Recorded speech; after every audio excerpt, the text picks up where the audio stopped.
Well, I think the decisions that have been made are short-sighted and destructive, and as to use the language that I often use, are simply impulsive. I think that the Trump administration, more conservative Americans, people with that particular agenda, felt that these institutions were too big and that they were ultimately a threat to their own vision of America, their own sense of self-interest. But what everyone needs to understand is these decisions are very destructive of human life.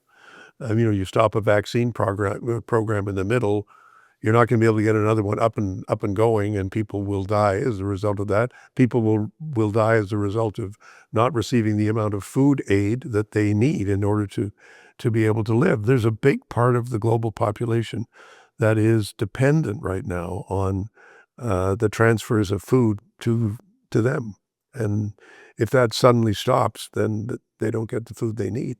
In the longer term, you might say, well, maybe they'll find other solutions. And you're right, that's true. But as Keynes once said, in the longer term, we're all dead. So we've got to think about the immediate impact of what you're doing.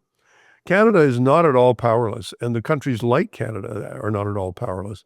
In fact, the foreign aid issue is really one of those fields that's completely ideally set for what other middle powers can do together, because together we're actually more significant than any one other donor. So we can make a big difference.